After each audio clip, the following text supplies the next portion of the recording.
Welcome, everyone. Thank you for coming today. We are very excited to have you here to talk about intergenerational programs. Today, our goal is to learn how to bring together different age groups to promote mutual learning, strengthen community bonds, and enhance quality of life in your communities. Our speakers will present their success stories and practical approaches to help you design effective initiatives that connect generations. First, I would like to introduce myself. I am Alyssa Rorick. I am the Age-Friendly Program Lead here at BC Healthy Communities, and I will be the host of the webinar. Here at BC Healthy Communities, we believe that it is possible, and not just possible, but necessary, to create communities where it is easy for citizens to be healthy and well. And today we aim to provide you ways that you can strengthen your communities through taking an intergenerational approach. Next slide. So before we get started, I would like to acknowledge that BC Healthy Communities is surrounded on the traditional lands of the Kusepsum and Lekwungen people, where we work, live, learn, and play. Please take a moment to enter in the chat where you are tuning in from.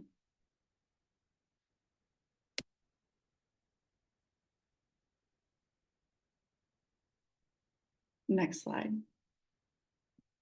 So just some basic housekeeping to get us started. We will go through our speakers' presentations, and then after that, we will have a question and answer period. So please, at the bottom of your screen, there was a Q&A box, and please put your questions in that box so we can answer your questions at the end of the presentations. I also want to let you know that this session is being recorded, and after the session is complete, you will have a follow-up email with a link to the recording so you can watch and share with anyone else who you think would be interested to learning about intergenerational programs. Also, last moment of housekeeping, there will be a survey that will pop up at the end of the presentation here today and the end of the session, and it will also be posted in the chat. We would greatly appreciate it if you could take a few minutes of your time to fill out the survey so we can keep doing these webinars and make them better for you. Next slide. So before we go into our presentations, I would like to introduce our speakers. First, we have Rochelle Patil. Rochelle is a dedicated gerontologist whose passion for fostering intergenerational connections and improving the lives of older adults is deeply rooted in her personal journey. Rochelle has contributed to research-related work in many capacities, mostly notably in the Aging in the Right Place as the regional coordinator and the Intergenerational North Shore Project as an intergenerational program research development coordinator and a graduate research assistant. Rochelle is currently serving as a community connector in the prestigious Naturally Occurring Retirement Communities Innovation Center within the University Health Network in Toronto, Ontario. Rochelle continues to be a driving force in the evolution of aging in place and communities. Our next speaker after Rochelle would be Yola Shpetkowski. Yola started her role in the Intergenerational North Shore co-facilitator in June of 2024 and has been loving her dynamic and meaningful work. At the Intergenerational North Shore work aims to connect generations and work towards the North Shore that is connected, inclusive, and age-friendly. Yola is passionate about building community and has seen the positive effects that intergenerational connection can have on individuals' mood, quality of life, and health.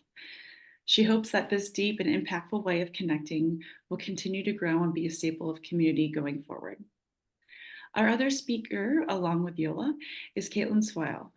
Caitlin is a co-facilitator of the Intergenerational North Shore as well and is a community-led program on the North Shore. Growing up, Caitlin has a close relationship with her grandparents and has always looked at community building through the intergenerational lens. As a clinical counselor, Caitlin loves connecting with others and is passionate about bringing people together to support each other. So to begin our speakers and our presentations, I'm going to pass it over to Rochelle, and she's going to start us off first. Thanks so much, Alyssa. I'm so pleased to be here to talk with you all about the power of intergenerational programs and how they can transform communities. And I also challenge everyone today, and I hope everyone has the opportunity to think about intergenerational programs in a new, out of the box, refreshing way. Next slide, please. So a little bit about me. I like to start most webinars and talks personally because the intergenerational space is usually one that is personal to people, and it really allows for some sort of connection to really kick us off and relational element. So this is me. This is me throughout many years of my life with my grandmother, who was my best friend. And I had the privilege and the a privilege to experience the real true impact and outcomes of intergenerational connections myself. And I realized through my education and my public health degree and my gerontology degree that that isn't the case for everybody. And so I actually dedicated my master's degree to really understand how we might be able to create these connections in the community through non-familial intergenerational bonds. So that's why I'm here today, and I really hope you enjoy the talk that we have prepared for you today. But before we get started, the next slide, please. I'd really like to ask you all a question. I'm curious about what brought you here today. I know we're using the chat, so if possible, you can just type in the chat why you're here, and Alyssa can read that out for everybody.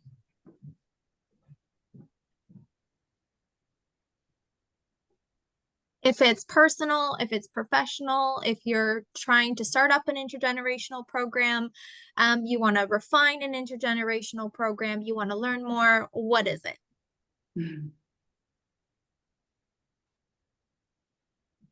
We'll give a few moments for them to write something. Yeah. Don't be shy.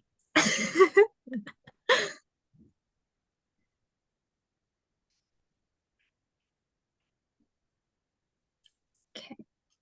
Oh, we have connecting seniors with other generations. We have someone else saying, I host a senior social group and social activities to include intergenerational activities with daycares. We have an executive director at a volunteer BC, and she wanted to learn how we could work together to build volunteer capacity.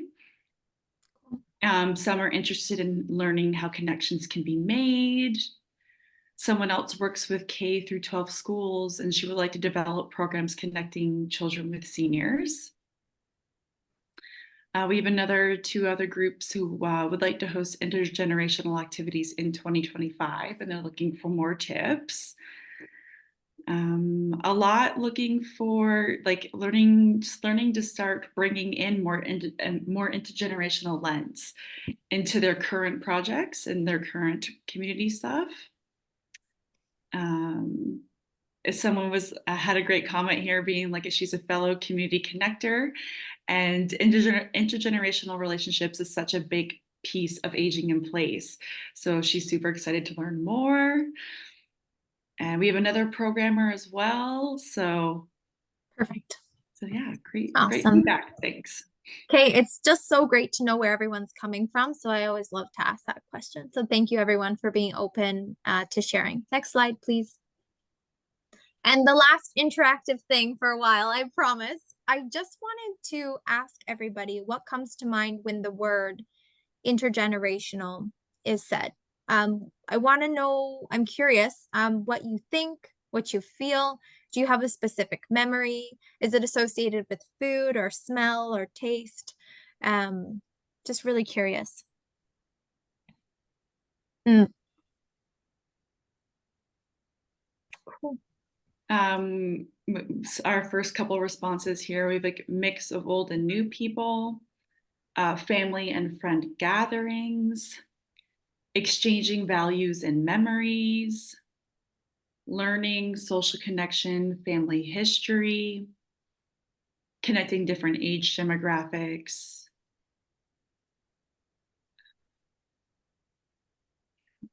learning on the job. Yeah, someone said spending summers with her grandparents. I'm sure you can relate, Rochelle. Yeah, very much so. Yeah. Mhm. Large family gatherings and learning different perspectives, sharing wisdom. Cool. Awesome. Those are our main responses. That's great. And I really thank everybody for sharing. And I love that it comes from a community lens, but also that familial lens too. I think that's going to be really helpful in how we segue forward. So next slide, please. So I just wanted to ground us all here today by starting with a very simple, brief Merriam-Webster dictionary definition of intergenerational. And it is existing or occurring between generations. And this might seem very simple and it might not seem very intuitive, but if we look a little bit deeper, it actually is. And it shows us a lot about what intergenerational connections and programs are. So you can see that there's existing or occurring. So there's it's an action word as it ends in ing. And this really demonstrates that these programs and these interactions are really grounded in doing with rather than at one another. So it's a very intentionally interactive relationship or connection that's taking place.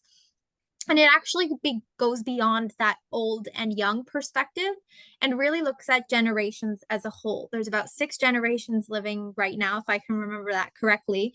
And I think a lot of the time we tunnel vision and we think of old and young, but there's a lot of individuals and generations in between that we can also leverage and use and support to create an age inclusive community as well. Next slide.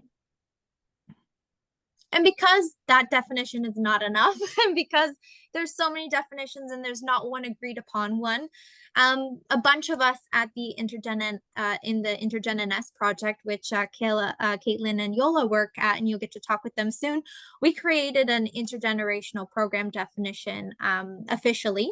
And so it reads social vehicles that facilitate mutually beneficial, ongoing engagement, interaction, and exchange of resources, knowledge, skills, and experiences between older and younger generations in a social space through both purposeful and organic opportunities that include people with varying abilities and identities to form a meaningful connection. So you can see here we were very intentional on being inclusive and encompassing and focusing on that relational aspect, but also intersectional too. So different abilities and different identities.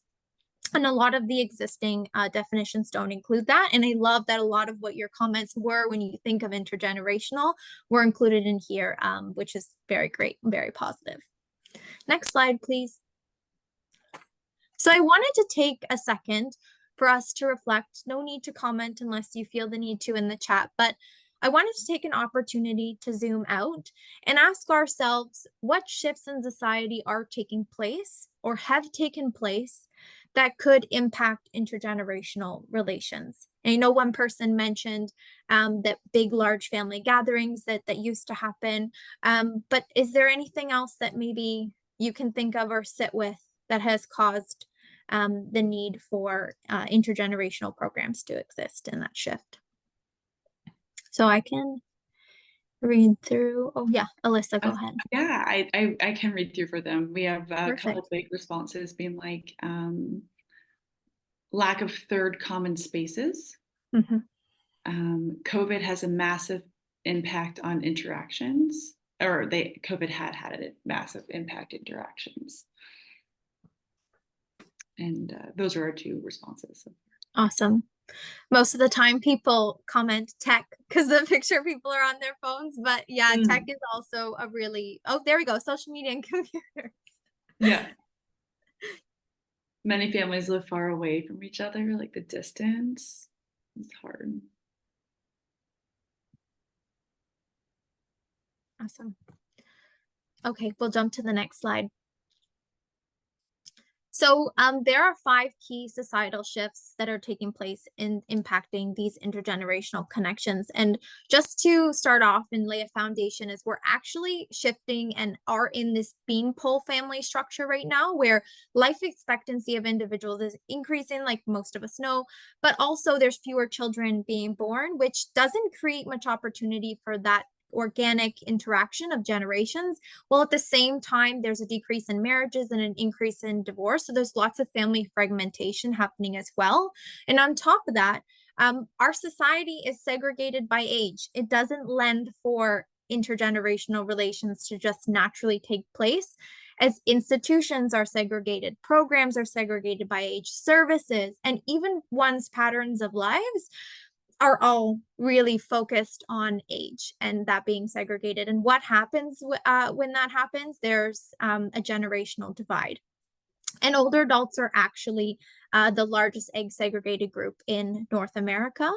And because of this generational divide, there's this othering that takes place and stereotyping and prejudices towards generations due to that lack of exposure. And so ageism takes place, which is unfortunate, and it's what's happening. And on top of that, someone mentioned COVID. Absolutely. And the thing about COVID was that it was the first time that there was a mandatory separation of generations, like when it came to the government, as well as programs. Programs were halted, which are really the main purpose as to how these generations were interacting outside of the family unit. And then within the family unit, there was that mandatory separation as well. And then the next thing to cover also is that geographical separation of families, as someone also mentioned, is younger individuals are moving away from their birthplace for work or school purposes, leaving older family members behind, whether it's their parents or grandparents or aunts and uncles. And because of this globalization that's taking place as well. And last but not least, there's an increase in older adults living alone, and aging in place is something that a lot of us, I'm sure, are hurrah for, and it is a great thing. But we also have to do this in an intentional way, because living alone is the #1 risk factor for social isolation. And when an individual is 80 plus, so old, and they live without family, and there's changes in family structure taking place, that risk increases. So all these factors and all these things are really great reminders as to why intergenerational programs are so important and they're so intentional. Next slide, please. We don't need to be upset about it, though, because these are the great reminders as to the key purposes behind why these programs exist and why we have to keep having these programs available for our communities. Next slide. So there's a few types of intergenerational programming that I kind of just want to share with you all and briefly go over, ranging from community-based programs all the way to housing-related programs. Community-based programs are your programs in your rec centers, even outdoors in community spaces at the library. Facility programs are really focused within a particular facility. So that could be a retirement home or a long-term care home. School-based programs can range all the way from like your JK, SK, all the way to university. Co-located programs are really unique, and this might be the first time you're hearing of this, but it's typically when there is a daycare within a nursing home or within a retirement home where it houses both generations, and there's this intentional interaction in the physical space. Distance-based programs, which really came from COVID most often, and these are your remote virtual programs. And then hybrid programs could be anything that's distant-based, or any of the previous programs mentioned before, community, facility, school-based, or co-located, but in conjunction, there's 2 offerings. And then housing-related programs, so thinking of intergenerational programs beyond just in the community space, but also where one lives, attached to living. So that could be co-housing, so co-living, and home sharing, where typically an older adult in the community has a home that they're living alone in, and they would love some companionship and support in the home, and invites usually a younger generation to support in that. Next slide. So I wanted to take a few moments to really go over some examples of these types of programs to kind of get everybody thinking, dreaming, engaged in what's going on out there, and some really, really cool, I think, best practice programs that are out there. Back in 2022, I did a quite large intergenerational environmental scan globally, picking out some really key important programs, and I wanted to cover some of those today. So some will be in the context of Canada, or some will be in the context of the States as well. So to kick us off, this community-based program is with volunteer grandparents. It's called Family Match. It's actually the program I did my thesis on. And it is one of the most unique programs I've ever encountered. And it includes children between the age of 3 and 14 with older adults that are 50 plus. And the whole point is to connect children who don't have grandparents and older adults who don't have grandchildren or access to the grandchildren together to create this intentional volunteer kinship. And the other cool thing about this program is that they spend 2 to 3 hours together weekly and are committed for a year. So it's very intentional. It's a very high contact, which is also great. And it's just a really different way of thinking of intergenerational connections in the community through a non-familial sense, but could become fictive kin, so chosen family. Next slide, please. So a facility-based program in Maryland, it's called the 6-Week Summer Storytelling Series. It's at a retirement home, which is really unique. And it is including middle and high school student volunteers where they meet to learn about aging and how to plan different activities for and with the residents there. And then residents get to join in the second program for an interactive program together, provide feedback, share why that program was effective, not effective, and what they'd suggest to do better next time. So it's that really community engaged and intergenerational approach with linked generations. Next slide, please. And the first school-based program right now, GrandPals is the most popular program and best known program here in Canada. It is a literacy-based program with elementary school students and older adults age 55 plus, where they have open conversations and learn through storytelling. And these bonds really create and build understanding, mutual respect, and an increased sense of belonging. And what I love about this program is there's 6 key players involved.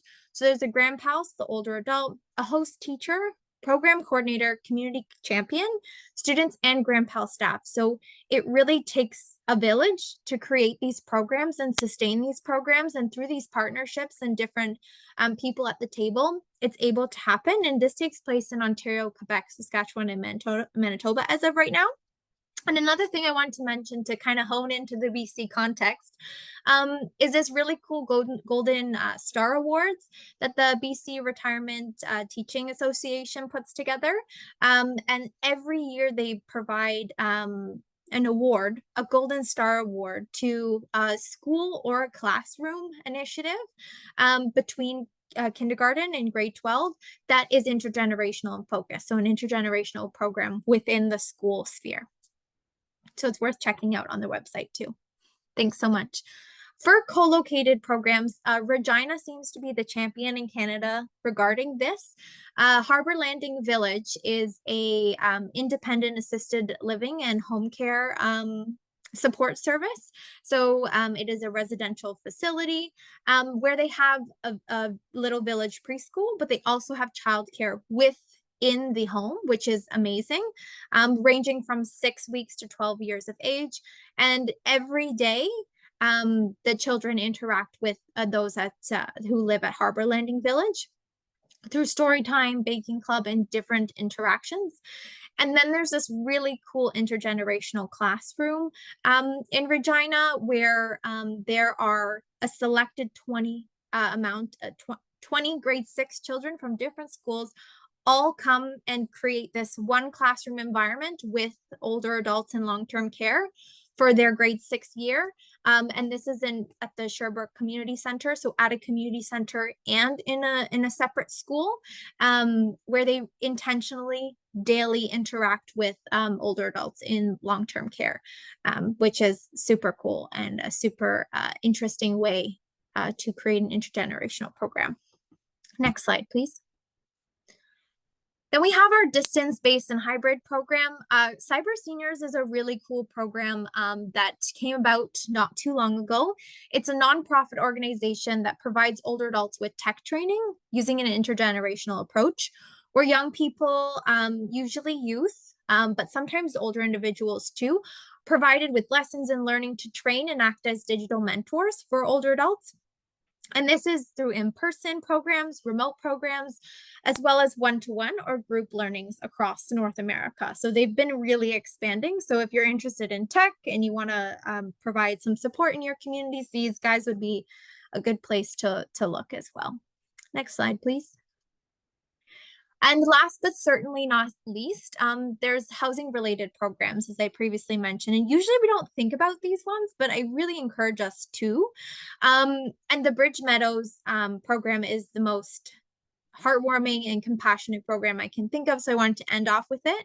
It's a program where, and a housing facility that creates a community to help children heal from the trauma of foster care in Portland, Oregon, where they provide high quality, affordable housing, therapeutic programs, and intergenerational community support, where elders support parents in the raising of their children, and youth can create have the opportunity to create this sense of family within all those three generations, forming a safety net of care and interdependence, which I absolutely love. And the Canada Home Share program is something to keep in mind if interested. It's a federal program. And then Happy Pad is a housing platform, a home share housing platform that we have here in a few provinces of Canada as well, which is pretty interesting. A new concept of home share. Next slide, please.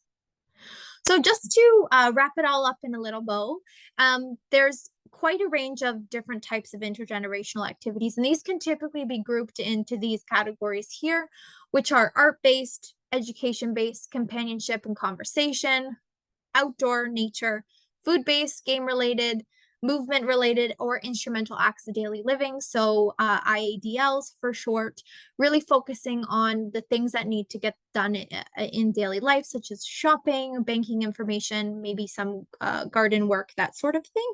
And you might not see tech here. And the reason why is it usually is cross-cutting between quite a few different aspects here. Tech can be related to a lot of these things. So having its own bubble isn't necessarily the best approach, but it's cross-cutting is what I found in most of the research I've done. Next slide, please. So I wanted to take some time to hone into the outcomes of intergenerational programming, because a lot of the times we all agree, we all know it's worth it, we all know it's important, but sometimes finding the research is tricky, and what is it saying? We don't really have time to look into that. And so I wanted to remind everybody, but also create some resources and share some research papers below here that you can lean on for support in grant applications or whatnot. So for older adults, it's such a great opportunity to become an active member in one's community, where older adults can voice their opinions and share their experiences. They can advocate for their community and themselves. And then they can create these connections within the community, which enhance their social capital, community connectivity, increase self-esteem, well-being, life satisfaction, quality of life, meaningfulness, and purpose. And then on the other hand, it declines loneliness and social isolation. And it allows older adults to be motivated for lifelong learning, to really understand that they have more to learn, more to contribute, more to understand in life. They don't know everything yet. There's more to learn. And then also really creates a space for mentorship, leadership, and allows somebody to feel like they're contributing to something beyond themselves and something that is not mandatory, that's sometimes outside of the family and into the community, where they do find purpose and they do find meaning within themselves again. Next slide, please. And for younger individuals, the outcomes are really, I find them really interesting and really worth diving into. So that's what we're going to do right now. And the thing is these opportunities really enhance and increase awareness and understanding of older adults in general, because sometimes these programs might be the first time that younger individuals are really interacting with older adults. They learn how to work in teams, to collaborate with diverse groups, to communicate in different ways, people who maybe have hearing impairment, vision impairment, or different abilities. And with time and with experience and with exposure, they identify more commonalities and similarities than differences, where at the beginning they're focused on how different I am to this older person I've never met before. Really, at the end, they understand and they focus on those commonalities, which is really great. And also has the ability to break gendered and ageist stereotypes and attitudes, which is a key component, especially as this is one of those key driving factors to intergenerational programming in general, why we need it. There's proof that it really does break down those barriers and those stereotypes and stigmatisms. So we view older adults more positively and capable than before for younger individuals. Change in perception takes place, which is great from that exposure. And it also cultivates motivation and agency to spend more time with older adults. So you don't just say, okay, this program was enough, I'm done, I don't want to do this ever again. A lot of the time, there's a sense of agency that's developed as I should do more, I should interact more, this feels really good. Maybe I should see my family a bit more. Maybe I should spend some more time with my personal family or my neighborhood. And this is a change that's focused on action, which is really unique to find sometimes in research. So really, really promising results for outcomes. Next slide, please. And the most important is the mutual benefit. So that bi-directional relational piece. So these opportunities create meaningful relationships to develop, which allows for an increased sense of meaning in the community as you get to create some relationship or new friend in a way that you never thought you would before. And you feel these roots in your neighborhood and your community growing and developing in different ways. There's an age-inclusive environment and context rather than like an ageist environment and context. Mutual learning and co-learning takes place. So not only are you learning jointly together, but you're also learning from one another, which is really cool. And that's where that bi-directional mentoring and reciprocity takes place. And individuals can discover new interests. Both groups get to discover new interests, share stories about things maybe they never thought of, try new things maybe they never thought to try. And then there's this overall sense of self-esteem, empathy, and well-being among generations too. Next slide, please. So it's a lot of information, but I hope it's a lot of positive information and useful information. But you might be thinking, okay, Rochelle, where do we go from here? You said that it works. You said that it's great. You have some proof, which is awesome. But how might these findings translate into practice?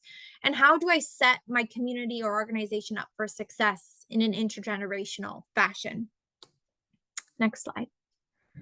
Well, I'm hoping I can help you a little bit with that or start to think a little bit about that. So first things first, I challenge you all to come back to the definition of intergenerational, and not in a formal sense, or you don't have to refer to our definition, like that's not what I mean at all. More about what are we talking about when we're talking about intergenerational? Are we thinking old and young? Are we thinking about generations across the board? What are we thinking of? Because sometimes the messages get lost when we just use the statement intergenerational, because one, not a lot of people know what that word really means. And it can just be confusing and deterring. So just really thinking about the definition, where we're trying to go with this. Is it really young individuals and youth? Is it youth and parents, like more middle age? Like, what are we talking about here? So really trying to define our age groups and those who are involved. And then really taking an asset-based community development approach when thinking of intergenerational programs and opportunities. And the reason why I suggest this is because a lot of the time, I think what I've found and what I've experienced is when you're trying to develop and create an intergenerational program, we focus on the needs, right? We focus on what we need to do, what is missing, how can we fill in this gap? And because there's lots of moving pieces in intergenerational programming, it kind of gets lost. And sometimes we don't have the capacity to keep going. And a lot of the times maybe we give up, or we have to settle for something maybe we don't really want to do. Whereas if we take an assets-based community development approach, we start with what we have and we start with what can we do with what we have in our community? What is something that we can leverage? What is something that we can connect with? Who is a great partner that we have? Can we work that way, rather than focusing on what we don't have? And then small changes really do matter. Even if it's just something super small, the biggest and most important example that I give is there's a retirement home, for instance, and if you walk 5 minutes north, there's a school, but they've never interacted with one another. Can we create something here? Can we look at our neighborhoods? Can we look at our communities and think, is there some natural like development of intergenerational programs or opportunities that can take place here? And like, what would that take? Would that be as hard as we think it might be? Are we just trying too hard? Are we trying to connect from one side of the city to the other side of the city when there's actually a great opportunity just right next to one another? And working with what you've got. So just doing your best with what you got, trying to make sense of everything, and try and make what will work, and what would make sense in the community where you work. Just asking the question, like, what would make sense with the partners we have, with what we've got? Like, how can we maybe look at things a little bit differently to make this happen, rather than try and start something from nothing? Next slide, please. And some really key aspects for growth I just like to chat on a little bit before we wrap things up, and Yola and Caitlin get to share with you their awesome stuff. Is really focusing on key aspects of promoting factors and facilitators, and then also really key transformational aspects too. So time. Time is really important when thinking of intergenerational programs. And I know that could be a barrier a lot of the times, how often to run programs, how much funding, but really I encourage everyone to keep time in mind, the type of time, the quality of time, and the length. Partnerships is the best thing about intergenerational programs. It allows for sustainability, and it allows for successful connections and relationships that take place. Partnerships can support space, physical space, funding opportunities, recruitment of volunteers, and then recruitments of participants as well. And thinking outside of the box is not a bad thing. So when it was COVID time, I remember working with a few different groups, and like programming just went to a halt and a lot of the times, but the ones that didn't just took everything outside. They took their programs to a park, which had a covered awning of some sort, and they just did it outside, and they didn't have to stop, and the community really supported that. So just thinking a bit outside the box, a little bit different. And then one really key suggestion I have for you all here today, and something that's worked really well in the time I've worked in this space, is including intergenerational approaches, including age inclusive approaches in your organization's strategy or mandate. And this can be really helpful when trying to get funding, when trying to create these programs. If there's some pushback on if this program is necessary, effective, that sort of thing, it's really important to have it as the foundation of an organization. Because if you are a seniors organization, or you are a youth-based or child-based organization, we really are trying to focus on communities and all ages. And so that really supports when grant writing and such. Accessibility, making sure to think about that a little bit more than necessary, because it's not just one age group we're thinking of, it's a few. And usually that means there's lots of different abilities that we have to consider as well, which also means to think transportation. Is there provided transportation? Where would we be able to support that or not support that? How can we make this more accessible to folks? And then thinking of research and evaluation. Most time this is really daunting, and most time we don't have capacity to do this, but partnerships, we can work with colleges, universities, different institutes that focus on different type of evaluation, that focuses on community engaged evaluation, that might be able to support with those grants, and just programs in general. Training is so important when it comes to intergenerational programs, and the BC Council for Families, as well as Generations Working Together, have some really amazing training resources, which I really encourage you all to look into. Applying an intersectional lens when creating programs or sustaining programs or revitalizing programs, including and being welcome to diverse populations as well, is super important. And then using frameworks and models that really allow for an age inclusive space and a sustainable space, and thinking emergency preparedness, because And I like to add this one because with programs and intergenerational programs at COVID, a lot of it was shut down due to lack of emergency preparedness. Now we know what we can and can't do. And so I think it's a great space to just have in the back pocket, just in case something's going to happen at any point. It's important that we try and sustain these relationships, because it might do some more damage if we just let them fade away. And then emergency preparedness, as far as like using an intergenerational program for emergency preparedness, can be really fun and really engaging for all ages. Next slide, please. And to just wrap everything up in a bow before I pass it on, I just wanted to say a few of my favorite words when it comes to intergenerational programs, as they act as a vehicle to facilitate age-inclusive communities that welcome all generations to interact and coexist intentionally. And this allows for the formation of new relationships, perspectives, and knowledge that can spill outside of the program into the community and family environments, creating a very welcoming and engaged age-inclusive space. Thank you.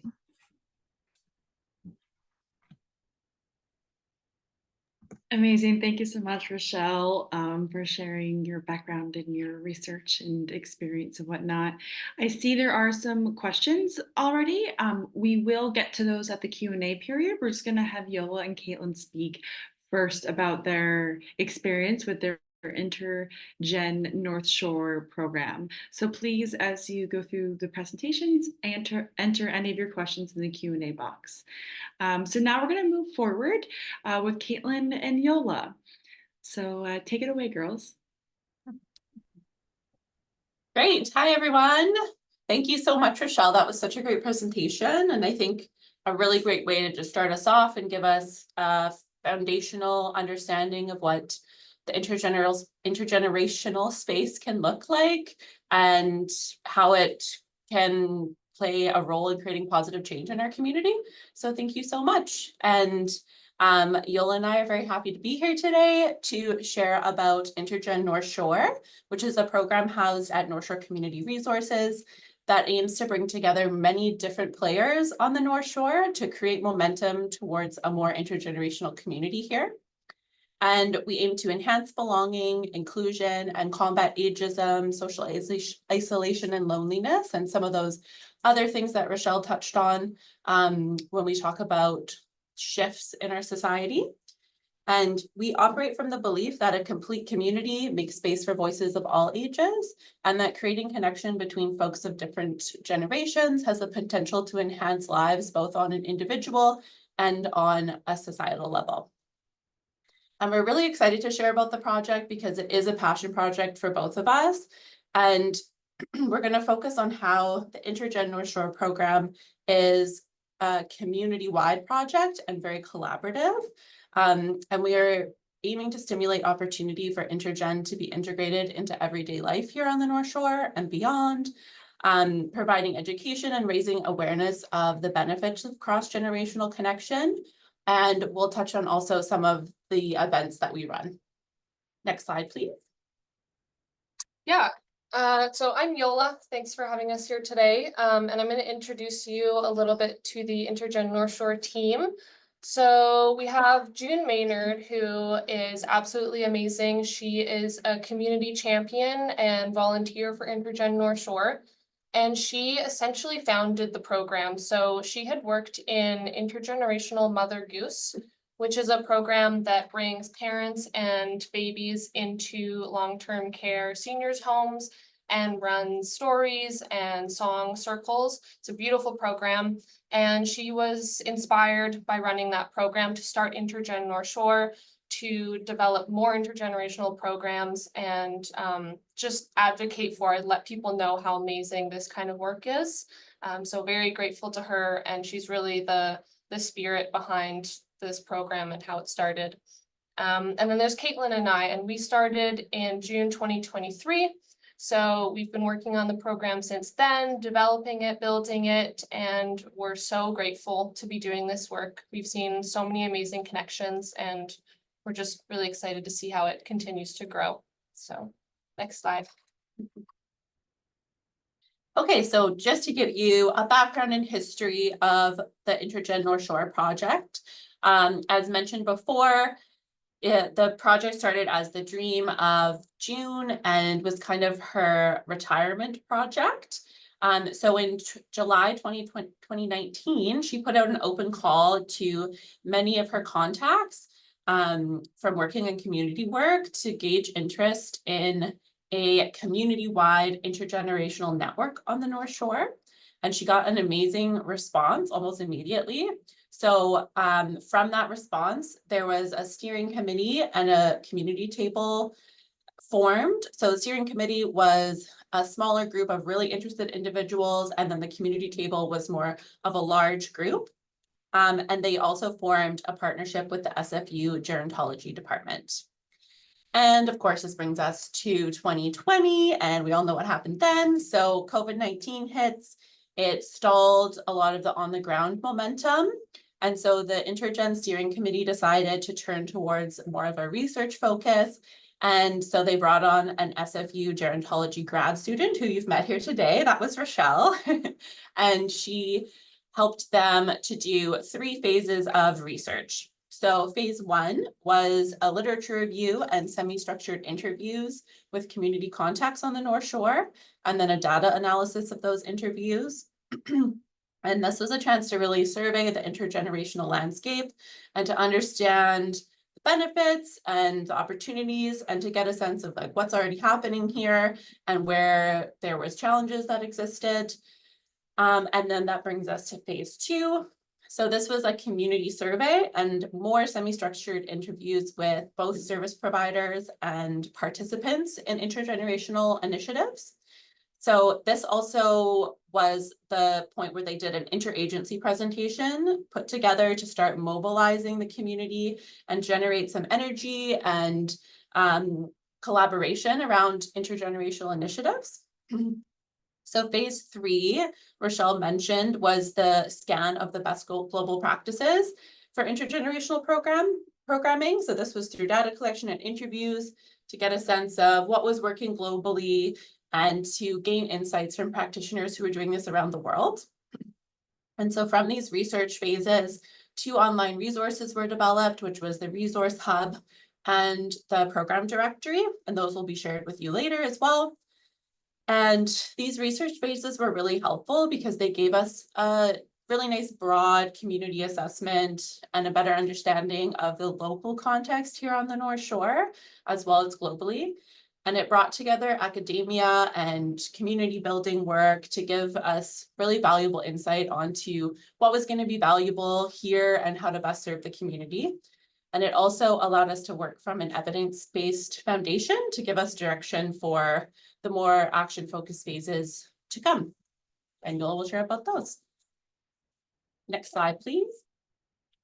So this is our current phase. So this is June 2023 to present. Caitlin and I started in June 2023, and this is kind of the structure that we've built for Intergen North Shore. So there's sort of 4 main components to Intergen North Shore, 4 pillars, kind of call them. So one is the website, which houses the program directory and resource hub, and we're going to explain a little bit about that in a second. And then we have a quarterly newsletter that we put out. So this is a newsletter that shows different programs on the North Shore, different articles, trainings that are coming up in the intergenerational space. We also have a quarterly community of practice. So we have our community join us and talk about what we're all working on, network, and learn from each other and talk about, challenges, successes, and the programs we're trying to develop.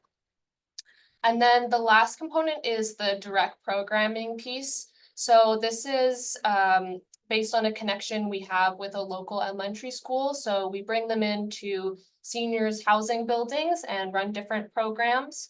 And all of these components are informed by our steering committee and community table. We really value having input from the community and hearing what will be most valuable for everyone. So that is a big part of all of these components as well. And next slide. Okay, so here's a quick look at our website. So this is where the resource hub and the program directory we mentioned live. So the program directory is a collection of current programs that are intergenerational on the North Shore. It's just been recently updated. There's also an intake form on there so that organizations can request to be included. And our dream is to one day have like a calendar or a matching feature so people can collaborate and get their groups together.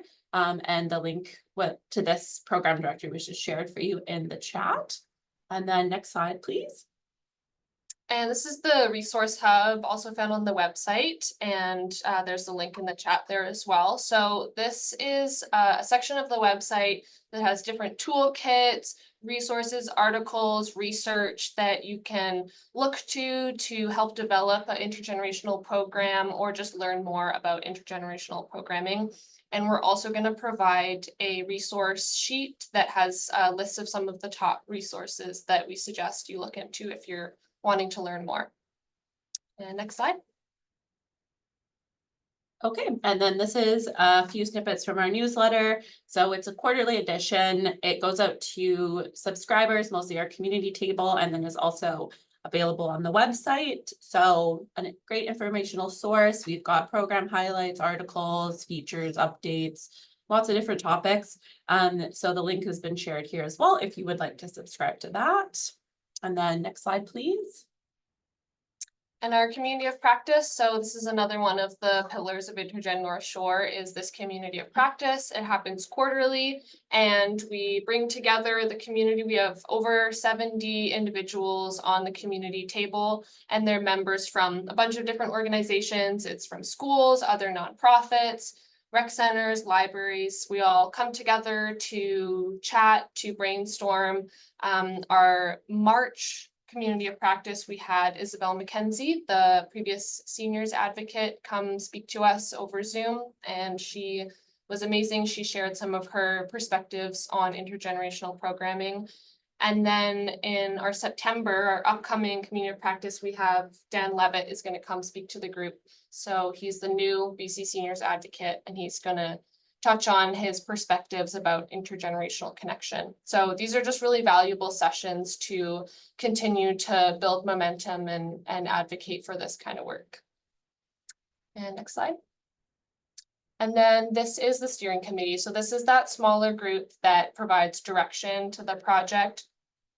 We really value them and they give a lot of amazing insight for how we can make this project great, and it's helped us get to where we are today. So very grateful to them.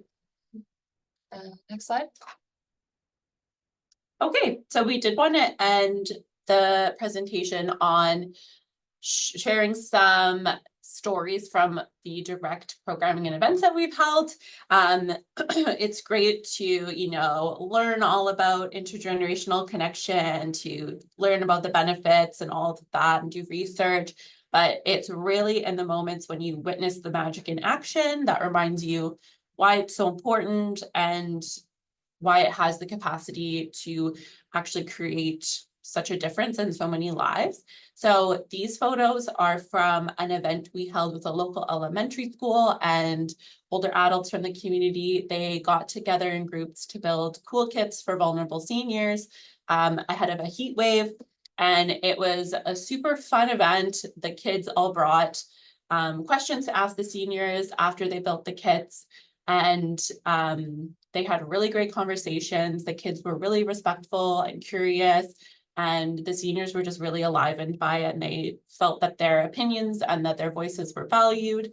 And we got some really great feedback. So that was a fun event. And next slide, please. And this was a barbecue that we hosted with a local elementary school. So we brought the students into a seniors housing building to have a big barbecue. The residents were really engaged and a bunch of them did the cooking for the barbecue. And the students sat down and shared a meal with the seniors living there. They brought these little question cards to create conversation, and they were centered around asking them about their perspectives, about their careers, their lives, different social issues. So there were a lot of really amazing conversations that came out of this. And the students also put on a little impromptu piano concert that was really amazing and well received. There was one of the individuals who was barbecuing, it was his birthday, so they did a little happy birthday on the piano. Yeah, and there were lots of really beautiful moments. And at the end, the students gave gifts to each senior of these woven coin purses. So the seniors had something to take away from it and remember the time together. Next slide.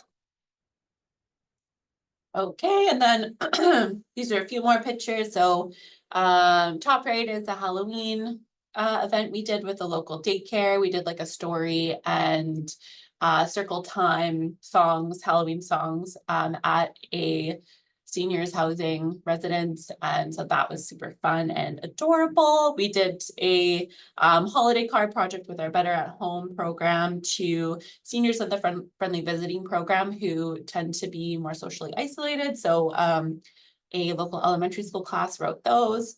And then we've done some shared meals with students and seniors, conversation and shared meals. And then I did just want to read this journal entry from one of the participants in our Cool Kit event. So the teacher had asked them to write a journal, a reflection on their experience. And so I thought I would read this one because it is really touching. And this is a student who is a newcomer to Canada and had been struggling to make some connections here. And the teacher, had mentioned that he's very isolated and seemed quite lonely. So I'll just read that out loud for you. So he wrote, "You will never regret volunteering with the elderly. It has been said since ancient times that age is a number. You are probably afraid to talk to them because you think you might disagree with their old mind, but it's not. Talking and working with old people is as good as having a close friend. I can't talk, but it relaxed me to work with them and it comforted me because I haven't had a friend in 2 years. Overall, it was a good experience and I recommend it to my friends." And then in brackets, I don't have any. So that's just an example of how it can impact lives and make a difference. And yeah, he drew a little picture as well. And so, yeah, that concludes our presentation. Thank you so much for listening and for coming today and for just taking an interest in intergenerational programs. We hope you learned something. Thanks. Thank you. Thank you so much, Yola and Caitlin and Rochelle, for sharing your presentations, giving some tips and just experiences from your intergenerational programs. We're going to go right into a Q&A.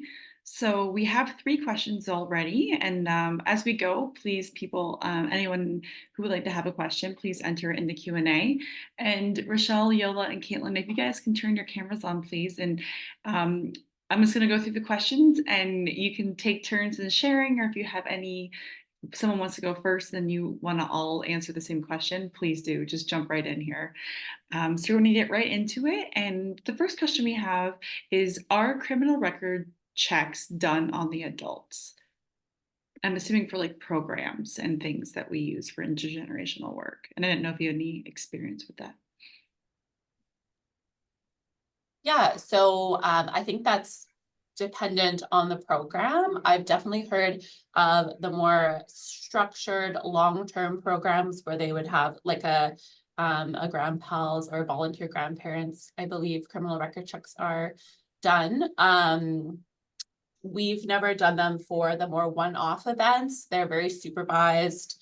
And typically we would invite seniors that we've already got a relationship with. So yeah, it depends on the program, but I think those more long-term ones, especially when there would be students and youth and older adults working together, alone or more isolated, they definitely complete them. And then sensitivity training as well is something that's completed sometimes for both the older adults and younger people to understand, some things that could come up.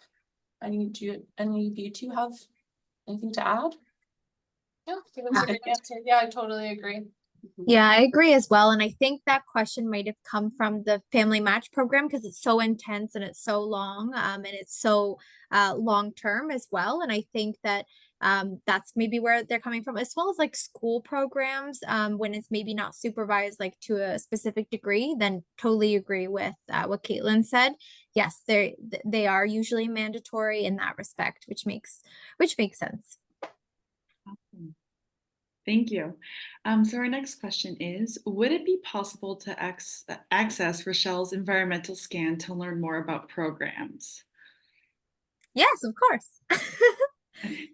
I think it's on the resource hub, if I'm Okay. correct, Yola and Caitlin. So there's, I think they have the resource hub on the resource sheet at the end of this. So I think you'll be able to access it that way, if I'm correct or not. Okay, awesome. And also in our chat, we just put the Intergen Resource Great. Hub, and that's where you could find Rochelle's environmental scan to learn more about programs. And for those who are attending and still on the call, there will be a follow-up email sent after our Zoom that will hold the survey link, but also the resources that the girls talked about and provided today. There will be a list of resources from our webinar today. So we with the Intergenerational Resource Hub, and you can find that there as well. Wonderful. So we have another question here. How would you incorporate intergenerational programs in emergency prep? Yola and Caitlin, do you want to speak on your experience on this behalf? Yeah, that's an interesting question. Funnily enough, we do work on another community building program where we go into buildings where predominantly seniors live and do emergency preparedness. And kind of like the ethos or the philosophy behind it is that community building and knowing your neighbors and creating connections is emergency preparedness, because our neighbors are often our first responders, or just having people in our lives who are checking on us, know our daily routines, know when we might be absent, things like that, is actually a huge part of being prepared for emergencies. And that's what all the research shows us out of really big, like large scale emergencies, like an earthquake, for example. The research shows us that the connected communities have the best recoveries long term. And then also like smaller, maybe like or like personal crises, or you could think of them as emergencies, as like food insecurity, illness, things like that. I think like if we're connected to our community, which includes being connected intergenerationally, that also is emergency preparedness. So I don't think we've ever done like a specific like emergency kit building thing. We did the cool kits. So yeah, I was gonna say, yeah, we could do a very similar emergency kit building event to the one we did with the cool kits, where you bring in students and they build a little emergency kit together. And there's a lot of events that we've had the fire department out to for this other project, and that's always been really fun. There's like prizes and questions, so I could see some kind of intergenerational event that the fire department comes and does a presentation, something like that. Yeah, and I think the younger generations can offer such valuable insights in terms of like climate change and things like that. So like, which could also be seen as indirect emergency preparedness. I think some of those conversations between older and younger generations are really valuable. So yeah, that's what I would say. Awesome, thank you. Rochelle, do you have anything else you'd like to add? Just to add on some of the lovely things that Yola and Caitlin have said, even with like the weather changing and the time of year changing, it's really great to talk about like how to get around in the winter time. Like that, there's a lot of accidents that happen with older adults with ice and snow and rain and all those sorts of things. So just creating a space and an intention where being prepared and knowing how to respond is great for all generations and all people. So I think that that's a great way to look at things as well. Awesome. Well, thank you so much. That kind of concludes our Q&A section through all questions. So thank you for those who did have questions. Next slide. please. So I just want to end and conclude. Thank you, everybody, for coming. Thank you to our wonderful speakers and sharing all your experience and expertise on this topic. We greatly appreciate your time. And thank you for everyone for coming. And please, if you take a few minutes of your time, there is a survey link in the chat. A survey link will also pop up when you exit the Zoom webinar here. And if you could please just take a few minutes of your time to fill that survey out, we would greatly appreciate it. So that's it for today, and have a great rest of your day. Thank you. Bye. Thank you. Thank you.